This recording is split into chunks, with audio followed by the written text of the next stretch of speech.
और south China सी में America और चीन की बढ़ती सेनाओं की तादाद ने युद्ध की संभावनाओं को और बढ़ा दिया है और इजराइल गाजा के बीच जारी है रॉकेट वॉर। विश्व युद्ध की आशंका से जुड़ी 9 बड़ी खबरें देखते हैं टॉप 9 वर्ल्ड वॉर 3 में।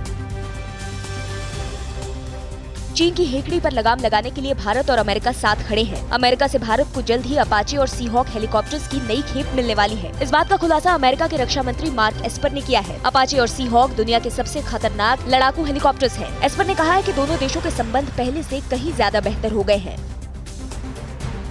इजराइल और भारत के बीच रक्षा सौदा एक और कदम आगे बढ़ रहा है। भारत को जल्द ही इजराइल से 2 नए Falcon airborne warning and control system मिलने वाला है। भारत के पास फिलहाल 3 फैल्कॉन विमान हैं। नए फैल्कॉन विमान आधुनिक तकनीक से लैस होंगे। 5700 करोड़ रुपए की डील को जल्द ही मंजूरी मिल सकती है। गुरुवार को लगातार तीसरे दिन साउथ चाइना सी के शीशा द्वीप समूह में अमेरिकी युद्धपोत चीन के क्षेत्र में घुसने का चाइनीज आर्मी ने दावा किया है। पीएलए के मुताबिक चीनी सेना की धमकी के बाद अमेरिकी युद्धपोत वापस चला गया। दूसरी तरफ कल ताइवान की तरफ से आ रहे एक संदिग्ध जहाज समेत 10 लोगों को चीन ने पकड़ने का दावा किया है। ये लोग हांगकांग के लोकतंत्र समर्थक हैं। साउथ चाइना सी में अमेरिका के युद्धपोतों की तैनाती को लेकर ड्रैगन की सेना पीएलए ने अमेरिका को गीदड़ भभकी दी है।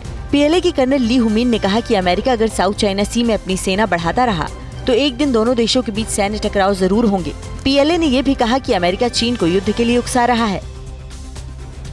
साउथ चाइना सी में चीन लगातार मिसाइल टेस्ट से अमेरिका और ताइवान को धमकाने की कोशिश कर रहा है। बुधवार को चीन ने बोर्ड ड्रिल के दौरान हेनियान के पास 4 बैलिस्टिक मिसाइल दागे। वहीं यूएस नेवी के वाइस एडमिरल ने कहा कि अमेरिका हर खतरे का जवाब देने के लिए तैयार है। चीन के साथ ईरान की बढ़ती नजदीकियों को पश्चिम एशिया के लिए खतरा बताने वाले अमेरिकी विदेश मंत्री माइक पॉम्पियो ने अपने ताज़ा बयान में कहा है कि इस्लामिक रिपब्लिक ऑफ ईरान आतंकियों का सबसे बड़ा सपोर्टर है। आतंकवाद के खिलाफ पॉम्पियो पहले भी आवाज उठाते रहे हैं। अमेरिका ने रूस के रिसर्च इंस्टीट्यूट्स पर केमिकल और जैविक हथियार बनाने का आरोप लगाते हुए उन्हें ब्लैकलिस्ट कर दिया है। अमेरिका के इस फैसले पर रूस ने आपत्ति जाहिर की है। अमेरिका में रूस के राजदूत एनातोली इवानोविच ने कहा कि अमेरिका ने अब तक इसके कोई सबूत नहीं दिए हैं। अमेरिका खुद केमिकल वॉर की तैयारी में है।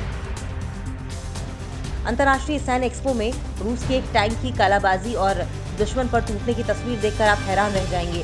देखिए कैसे ये टैंक बारूद बरसाने के लिए आगे बढ़ रहा है। रूस में 29 अगस्त तक चलने वाले इस एक्सपो में अल्जीरिया, बेलारूस और चीन ने भी हिस्सा लिया। गुरुवार को रूस ने बेरिंग सागर में 2 मिसाइल भी लॉन्च किए।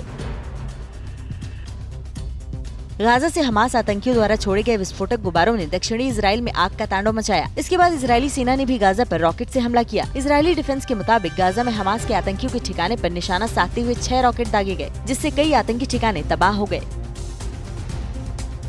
अड़ी सोमवार से शुक्रवार शाम 6 बजे सिर्फ TV9 भारतवर्ष पर।